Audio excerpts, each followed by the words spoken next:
Facebook's earnings nearly tripled in the latest quarter as advertising revenue soared 82%. Let's get the latest. Chris Weston, IG Chief Market Strategist, joining us now. Chris, this is a really interesting story, isn't it? They're trying not to annoy users by clogging up the main news feed, so they're buying up all these companies like WhatsApp, creating their own mobile ad network. I mean, what do you make of what Facebook's doing? Facebook are doing everything right, Bridie, to be honest. The numbers today were sensational. They're absolutely brilliant. This stock is going a lot higher in my mind. I mean, the free cash flow generation, was strong. I mean, you're looking at a company which has, very high levels of cash on their balance sheet at the moment. If you look at the engagement that you're seeing as well, the numbers that they're seeing, record numbers coming through both on a daily and a monthly perspective, huge gains coming through there. They're attracting the ad revenue. We saw great ad revenues, mainly from North America. The growth they're seeing in North America seems to be going very nicely, up 88%. The rest of the world probably lagging a little bit at the moment. But the amount they're sourcing from the mobile platforms as well is increasing as a percentage. It stands at 59%, so that's up about 6 percentage points. So I think what they're doing now in terms of the kickers for the next 12 to 18 months, you mentioned a few there. You've got Instagram as well coming on. That should increase going forward. There's other measures which this company are looking for. So everything at the moment suggests to me this is one that that we've been suggesting to people should be looking to own at the moment. Yeah, really interesting. Just on to another company as well, Apple, also out with its earnings. A lot of concern about the reliance on iPhone sales. Analysts really looking for the next big thing from the company. Talk it could be a smartwatch or perhaps a new Apple TV service. What do you think?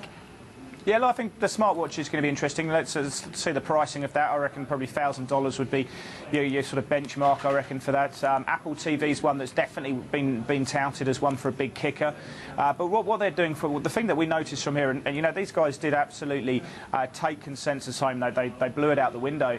But if you look at the Q3 numbers, they're pretty much in line. So the fact is they're up 7% after hours, but they have to rely on other methods. So they've come out with a stock split, which should attract smaller shareholders, given the high price that we had before. They've done a continued buyback, and I think there's about 55 odd billion that's left to be bought by the end of 2015. Of course, that's going to be EPS accretive, and they've increased that dividend by 8%. So, you're looking at a company that has pretty good growth, given what we've been seeing from the current kickers. But you've basically got a 2.5% yield, so that's not too bad for that sort of kind of growth company. But yeah, look, I think the iPhones are stagnating in terms of the high-end ones, and if you look at the average price, it's fallen about 6% as they try to attract the emerging market side of things. But it's still, this is a great earnings report. We'd probably expect to see a good night's trade tonight for Apple. Chris, as always, thanks so much for that. Lovely. Cheers, Bridie. Chris Weston there from IG. Let's return to the radio sector now, and ratings weren't the only focus this week for the networks. News of a rebranding and also a major star signing. Mediaweek's James Manning, of course, has all the details. ARN, featuring heavily there, obviously, in the ratings as you were discussing there. It's rebranded its stations formerly known as Classic Hits in Sydney and Melbourne. Yeah, look, they can't put a step wrong at the moment, can they? Yeah, so Pure Gold is the name they're calling the new station, or they're calling instead of Classic Hits, describing the sound you hear on the station, they're calling it Pure Gold now. They've sort of, if you like, contemporised their playlist just a little bit. A few less older songs, a couple more stuff from the 90s, I think, more stuff from the 2000s.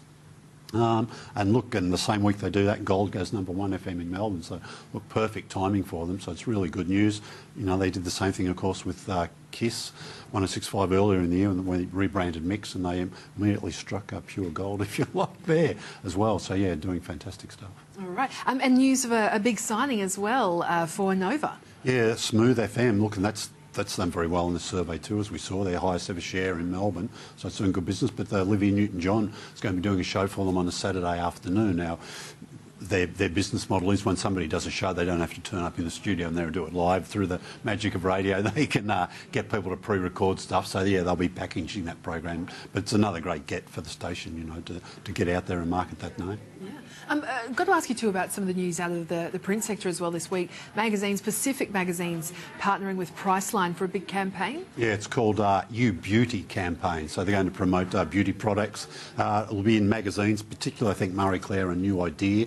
They'll be publishing a special insert focusing on beauty with sort of information for readers. They'll be also doing stuff online in social media, and there'll be also broadcasts Pacific course part of 7 West Media, so there'll be stuff on some of the Channel 7 programs. Priceline are involved as a sponsor. Priceline are a great supporter of the print sector. They do a lot of stuff with Bauer and also spend money with Pacific too. Yeah. Vogue as well. They've done a limited edition with Naomi Campbell. So how does this work with the Kylie? Yeah, well, Kylie's the sort of May cover star, if you like, but there's some deal they've had with Naomi Campbell.